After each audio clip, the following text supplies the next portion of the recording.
आउज़ुबिल्लाहि मिनश्शैतानिर्रजीम बिस्मिल्लाहिर्रहमानिर्रहीम। प्यारे बच्चों, अस्सलामु अलैकुम वरहमतुल्लाहि वबरकातुहू। कैसे हैं बच्चों आप सब? यकीनन खैरियत से होंगे और एक नई कहानी का इंतज़ार भी कर रहे होंगे। तो बच्चों, आज जो कहानी आपके लिए आई है ना, बहुत ही अच्छी कहानी है। आप सबको सुनकर बहुत मज़ा आएगा। कहानी का नाम है मछली जल की रानी। तो आइए बच्चों, कहानी सुनते हैं। एक खूबसूरत, गहरे और वसीओ अरीज़ समंदर में मुख्तलिफ आबी जानवर रहते थे, जैसे मगरमच्छ, कछुआ, ऑक्टोपस, समंदरी घोड़ा और मुख्तलिफ अक़साम की छोटी बड़ी ख़तरनाक और बेज़रर दोनों अक़साम की खूब सारी मछलियाँ। इसी समंदर में एक छोटी सी सुनहरी पहाड़ी नुमा समंदरी चट्टान के नीचे रंग बिरंगी मछलियों का एक गौल आया था। इस गौल में जो नन्ही मुन्नी मछलियाँ थीं, वो रोज़ शाम को समंदर की सैर को निकलती, आपस में खेलती कूदती और फिर अपने घर वापस आ जाती। एक शाम जब नन्ही मछलियाँ सैर को निकली तो थोड़ी ही दूर जाने पर उन्हें कोई लंबी नोकीली चीज़ तैरती नजर आई। अरे, ये क्या है? इन सब में सबसे बड़ी सियाह मछली ने हैरत से तैरती हुई चीज़ को देखते हुए कहा। तो नारंगी मछली, जो इन सब में सबसे ज़हीन थी, चीखते हुए बोली, ठहरो, इसके नज़दीक न जाना।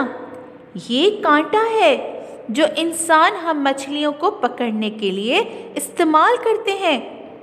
मेरी टीचर ने मुझे किताब में इसकी तस्वीर दिखाई थी। ओहो, मगर क्यों? इंसान हमें क्यों पकड़ते हैं? सब में नन्ही सुनहरी मछली सहमे हुए लहजे में पूछने लगी। तो नारंगी मछली ने कहा, ये तो मुझे नहीं मालूम। उफ, फिर अब क्या हम खेल नहीं सकते? हमें वापस जाना होगा क्या? शरारती नीली मछली के लहजे में अफसुर्दगी थी। हाँ, फिलहाल ऐसा ही करना ठीक होगा, सियाह मछली ने कुछ सोचते हुए कहा। तो सब मछलियों ने उसकी हाँ में हाँ मिलाई। हाँ, हमें घर जाना चाहिए। क्यों ना हम शार्क खाला के पास चलें? उनके घर के पास जो बड़ा सा लॉन है, वहाँ खेल लेंगे। नीली मछली अभी तक खेलने के मूड में थी। नहीं नहीं, शार्क खाला बहुत गुस्से वाली हैं। हम ऐसा करते हैं, डॉल्फिन खाला के पास चलते हैं, वो बहुत अच्छी बातें करती हैं, सुनहरी मछली ने कहा। तो सब मछलियों ने उसकी तायद की। हाँ हाँ, डॉल्फिन खाला बहुत खुश अखलाक हैं, चलो उनके पास चलते हैं। फिर सब मछलियाँ तैरती हुई डॉल्फिन खाला के पास आ गईं। डॉल्फिन मछली ने मुस्कुराते हुए सबका इस्तकबाल किया और उन सब में ताज़ा तैयार किया हुआ केक बांटा और फिर सबके सरों पर प्यार से हाथ फेरते हुए पूछा, मेरी प्यारी नन्ही मछलियों, ये वक्त तो आपके खेलने का है ना? आप लोग आज खेलने नहीं गई? तब सियाह मछली ने डॉल्फिन मछली को पानी में तैरते हुए कांटे के बारे में बताया। तो सबसे पहले तो डॉल्फिन मछली ने इन सब की अक्लमंदी से काम लेने पर शाबाशी दी और फिर कहा, प्यारी नन्ही मछलियों, याद रखना कि घर हम सब के लिए सबसे महफूज जगह होती है। जी डॉल्फिन खाला, इसीलिए हम सब वापस आ गए, मगर अब हम बोर हो रहे हैं। मुझे तो इंसानों पर सख्त गुस्सा आ रहा है। आखिर वो हमें पकड़ते क्यों हैं? नीली मछली शरारती तो थी ही, मगर ज़हीन भी थी, सो वो अक्सर बात को सही से समझने के लिए मुख्तलिफ सवालात किया करती थी। डॉल्फिन खाला जानती थी कि नन्हे जहनों में मचलते हुए सवालात को उनकी समझबूझ के मुताबिक तसल्ली बख्श जवाब देना बड़ों का फ़र्ज़ होता है। इसलिए उन्होंने मुस्कुराते हुए कहा, मेरी नन्ही मछलियों, मैं आपके सवालों का जवाब तफसील से देती हूँ।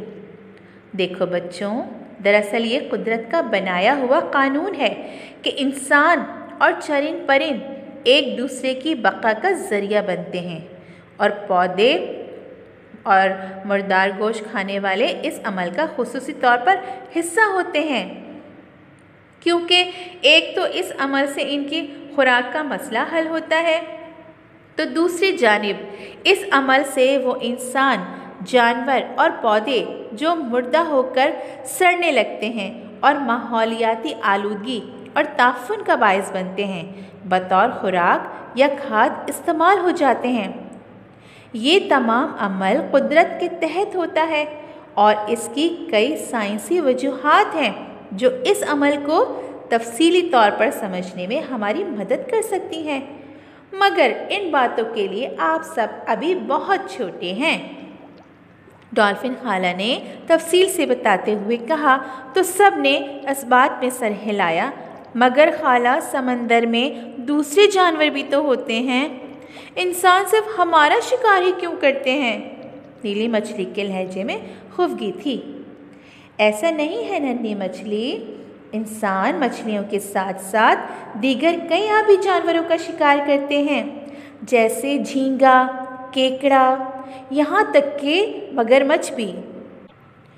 तो क्या वो मगरमच्छ भी खाते हैं? नन्ही सुर्ख मछली बेहद हैरत ज़दा थी। अरे नहीं मेरी प्यारी गुड़िया, देखें, इंसान जब किसी दूसरे जानवर का शिकार करते हैं तो इनका मकसद सिर्फ खुराक का हुसूल नहीं होता।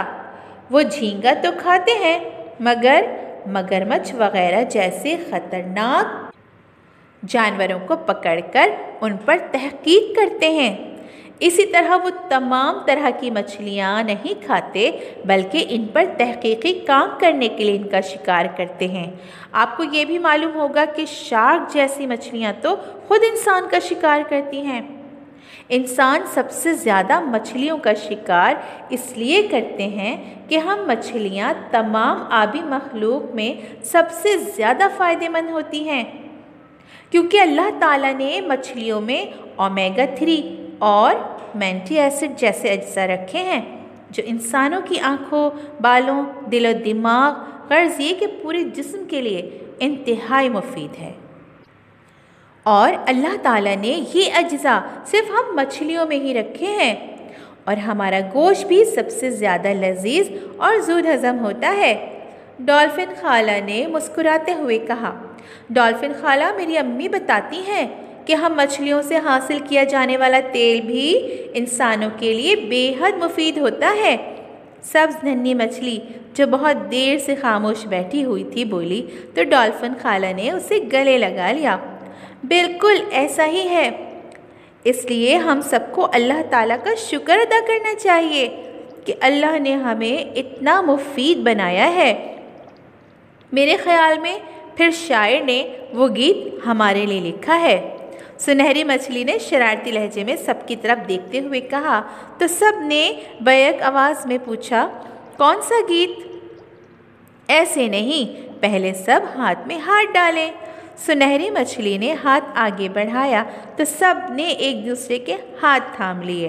फिर सुनहरी मछली ने गाना शुरू किया।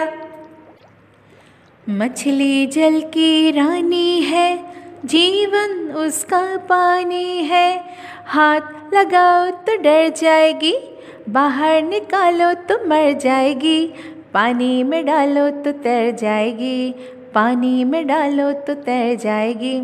मछली जल की रानी है, जीवन उसका पानी है, हाथ लगाओ तो डर जाएगी, बाहर निकालो तो मर जाएगी, पानी में डालो तो तैर जाएगी, पानी में डालो तो तैर जाएगी। अब तमाम मछलियाँ डॉल्फिन खाला के गिर्द चक्कर लगाते हुए सुरीली आवाज़ में गीत गा रही थीं, और डॉल्फिन खाला सबको मोहब्बत भरी नज़रों से देखते हुए सोच रही थीं कि जहन की गिरहें खोल दी जाएं तो दिल यूं ही साफ और चेहरे हशाश बशाश हो जाया करते हैं। बच्चों, मज़ा आया ना कहानी सुनकर? और इसमें जो मछली की नज़म थी वो भी आपको कितनी अच्छी लगी होगी ना? तो बच्चों, इसी तरह से कहानियाँ सुनते रहिए, अच्छी अच्छी बातें सीखते रहिए और दूसरों को भी सिखाइए। अपना बहुत सारा ख्याल रखिए। फ़ी अमानिल्लाह। अस्सलामु अलैकुम।